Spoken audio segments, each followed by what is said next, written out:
when you see her, the claw might come out and snatch you into her Montecito dungeon. Meghan Markle, the crazy Harkles, and their invisible kids. Harry is crazy for his mommy, but has Meghan to cosplay. Meghan Markle, the crazy Harkles. Go!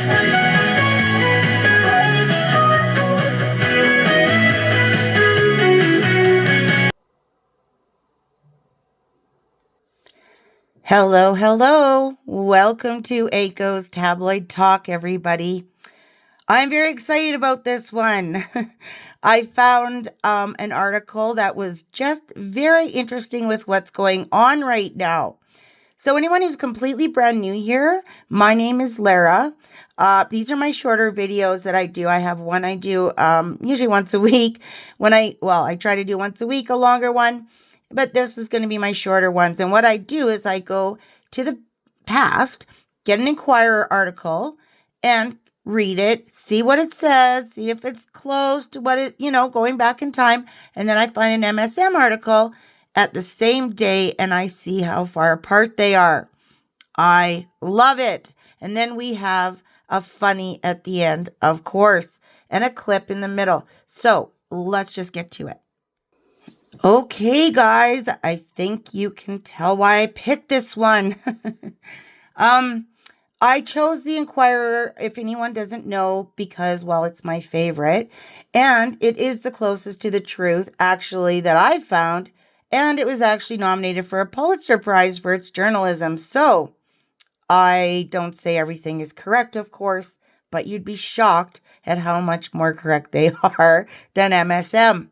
So let's just get to it. These are very short articles. It's a quick video, but it's a lot of fun. So, Rochel's estranged half-sister begs to be part of artificial's life. We've all made a contribution to this wonderful little boy, Samantha Markle says. And this is May 9th of 2019. What contribution has Samantha made to this invisible kid? We will get to that. So remember, this is supposedly 2 days after Archie was born. Trying to make amends now that Rachel has given birth to her first child with prick Harry, the former actress's estranged sister is speaking out about the newborn and her family for the first time. Is this the first time, you guys? I don't think so, but I digress. I'm already an aunt, and I'm lucky enough to have Thomas and Tyler as my nephews. Oh, the ones that don't talk to you. Okay. Samantha Markle told Daily Mail TV on Wednesday, May 8th. May 8th.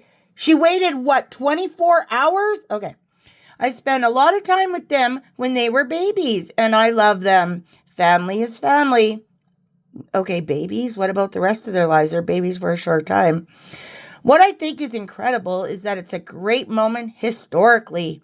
And although the adults have a lot of water under the bridge, I would really like to see everyone reach out, the 54-year-old noted.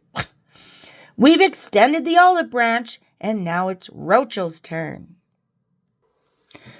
Things between the half-siblings have been even more strained since the now Duchess started dating Prince Harry, though the last two spoke in 2008.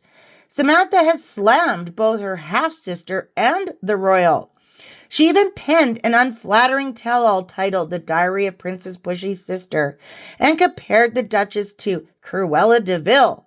Not surprisingly, she wasn't invited to the royal wedding in 2018. Hence this isn't the first time. Rachel has also become estranged from their dad, Thomas Markle, after he was caught staging photos with the paparazzi in 2017 and did not attend her wedding. He's also spoken ill of his Duchess daughter and the royal family. He was not contacted after Rachel gave birth and learned he had a grandson at the same time as the rest of the world. Samantha pointed out that even though baby Archie, who was born on May 6th, is a royal, he's also a Markle and should be able to get to know the other half of his family. We're all welcoming the baby. Markles, Raglands, Sussexes, Windsors, she told Daily Mail TV. In terms of the gene pool, we've all made a contribution to this wonderful little boy who will probably grow up to be an exceptional man, and we like to treat this as if we're all a big family. I want him to know he's got a big family and he's part of an amazing historical time, and we're excited for him, Samantha added. We're excited for Meghan Harry. I'm really excited for her. I love her. She's my baby sister, and it doesn't matter what we've all said back and forth, but she's got to do the right thing. I just want to say, Meg, you've got a world here and a family here that's excited for you, Samantha pointed out. While the Rochels may have cut off the Markles, they haven't done the same with Rochel's mother. Dorito Raglan flew to London ahead of her grandson's birth and has been by Rochel and Prince Harry's side, even attending the first meeting between Queen Elizabeth and little archofficial. The palace has also welcomed Raglan with open arms, including her in the birth announcement. So that's the end of the article, you guys. That's it. But I do have an MSM one on the same day. Now, I just put this up just, so you had a visual. However, it has certainly changed, has it not? Up and down over the years. And we will get to what's happened recently. But really quickly, what a farce. What a joke. Unbelievable. I love looking back into the past and seeing what's going on. So now let's read an MSM article, watch a clip, have a little chat and a funny, and then we're done. What was so funny, guys, is I did not go looking for Vanity Fair, but it found me. We all know that it's their talking piece. So this is the exact same day, May 9th, 2019, Vanity Fair.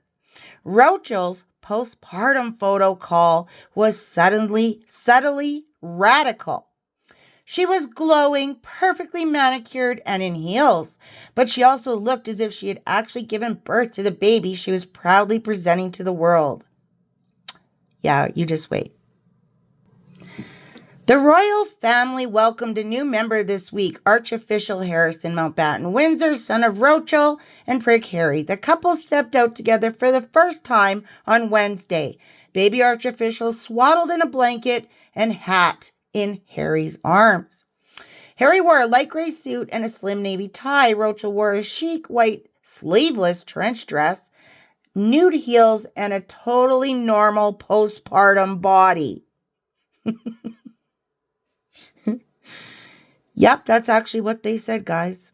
And they're going to insinuate that every other royal lady was not at all like this, that only Rochel was natural. But we'll get there. Yes, I put those photos because it's funny. Okay. Women's work, whether it's cleaning or caring or achieving or endeavoring to be attractive, it's supposed to be invisible. Our beauty should be effortless, our homes picturesque, without the harried woman with a vacuum cleaner in the frame. Our goals reached without excessive or obvious ambition. A woman can never stop trying to be better, thinner, and more beautiful, a more involved mother, a woman with a perfectly balanced life. But she's not supposed to show her work. Evidence of that effort undermines the outcome. And I wrote, how she hides that 1 hour of work a week is so admirable. This is as close to cleaning as Rochel has ever done. Please. Women who have babies, even thin women like Rochel, don't return to pre-pregnancy form immediately after birth. A belly that has been stretched to carry a baby doesn't immediately snap back to a six-pack, but that's what thousands of post-pregnancy celebrity photos have conditioned us to expect. Of course, celebrities, who are paid in part for their superhuman good looks, go to great lengths to keep up the illusion that they have superhuman bodies.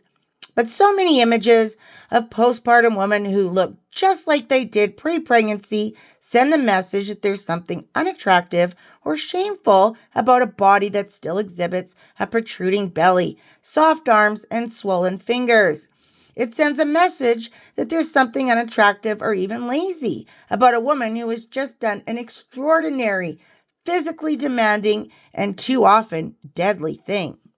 So are they going to associate women who die in childbirth with that weird belly that she strapped on and those hormones that she took to make her face chubby?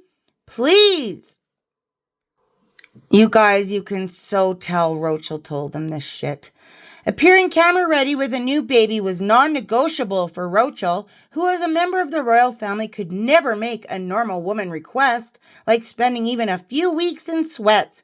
But she did negotiate for some extra time with her family and for keeping her birth and even departure from the hospital a private affair. Rochelle reportedly felt sorry for her royal sister-in-law, Princess Catherine, who posed for photos in heels within hours of giving birth to all three of her children. Given 2 more days to prepare, Rochelle, like Catherine, still chose to show her postpartum body, joining stars like Chrissy Teigen and Hilaria Baldwin in bringing a bit more reality to the image of new motherhood. You mean Hilaria, who also wore a moon bump?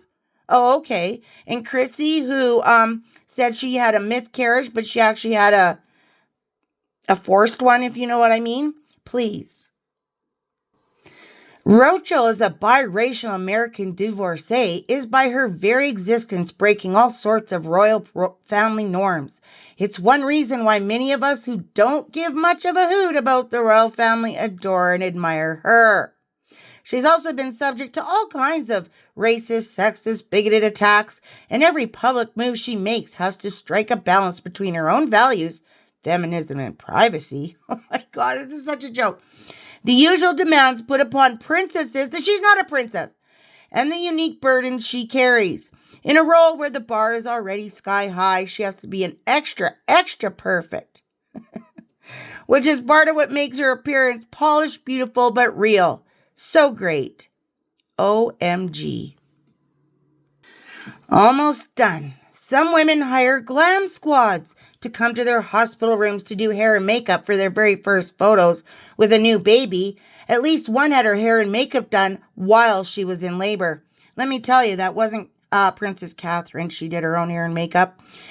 The beauty industry professionals who profit from this are quick to define it as empowering, but is also inevitably a reflection of a society that values women for our outward appearance and continues to ratchet up the expectations. Not every woman has to be beautiful, but every woman is at least supposed to try. And there are always opportunities to try harder, to get a blowout while you're birthing, to make your first appearance with your new child come complete with no evidence you physically gestated them. Oh no, Rochelle did that before? Yeah, that was her before. There's no shame in women glamming it up if that's what they want, but it was nice to see a woman as publicly scrutinized as Rochelle push back, even if just a little bit, by taking a few days to herself before showing up looking radiant, happy, and proud.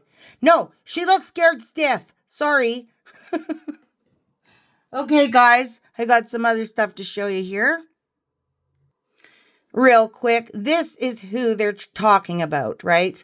Because obviously Rochelle, even back then, before she left the royal family, was bleeding to them. I mean, I showed you guys what that one editor said, that everything was silent until Rochelle got in the family. So this is Catherine. She did her own hair and makeup. She looks normal and lovely. I walked out of the hospital after a day. Why can't she? What's so wrong with that? People are crazy. So we're going to go back to what the Enquirer said with Samantha. And then I look and, oh, look at that. In 24, this was 5 months ago, you guys, at the Hindustan Times. Rochelle's father desperately pleads to meet grandkids before 80th birthday. Hopes to hear from prick Harry. I wonder what happened in 5 months that we get a news story now. Can you guys think of anything? Anything? Anything at all? Lady C, maybe? Oh, real quick. This was a year ago, last year, where they did their I guess, documentary with the Australian 7 News Spotlight.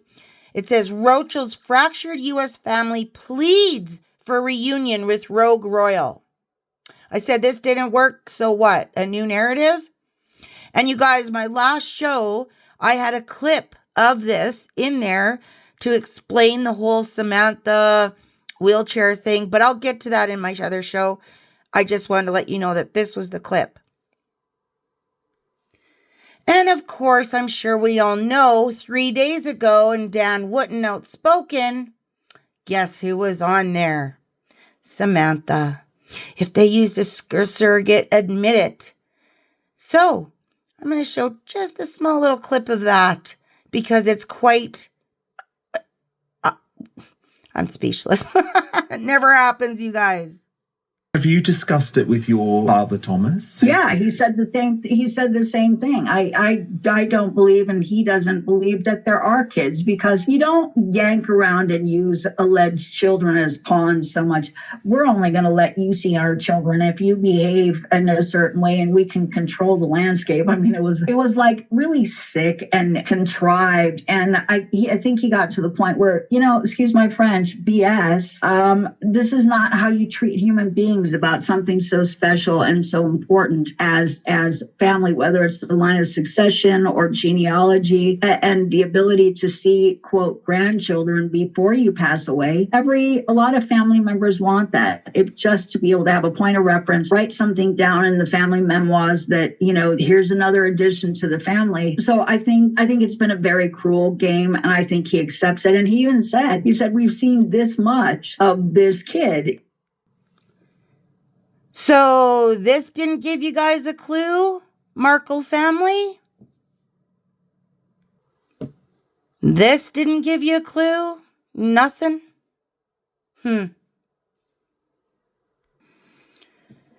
So yes, that was Invisibed and Archofficial. The one on the right's Archofficial 1 day before she supposedly gave birth. And on the left is like 2 weeks before she supposedly gave birth. What a crock of shite. So you guys, I am having a real problem lately. I never used to listen to this woman. But OMG, is she the spokesperson? Because she's really bad at it. They're begging to have her back. And now they want nothing to do with her. Now they're going to tell the truth. Now they're not. What it... Let me tell you guys, with my next video, you're going to just freak out because I've got some wicked receipts that are just going to be slam dunk. I'm not kidding. So, I just thought, it's good to look back. Really is. So, let's have some funny. And thank you for joining me. And I will be back with another one. But before that, of course, I'll have the big one. So, everybody have a wonderful, wonderful day. Thank you so, so much. Please like if you liked it. Sub if you haven't. And thank you for spending your time with me. Okay? Love y'all. Bye. Point, no matter how difficult it is, you know the difference between right and wrong. Right and fucking wrong? Well, it depends on your perspective, doesn't it, Meghan? I mean, it could be right to do fucking really bad things for loads of fucking money, and it could be wrong to be a decent person when it doesn't pay the fucking bills. Your truth, Meghan, your truth is like fucking ice cream, easily melted depending on where the next fucking paycheck is coming from. So you can take that and shove it up your fucking skinny little arms, you sad bastard. I was like... As we were driving up, 2 blocks down the street is Paper Source. I used to teach gift wrapping classes there. I used to teach calligraphy classes there. So being a fucking narcissist makes you an expert at everything.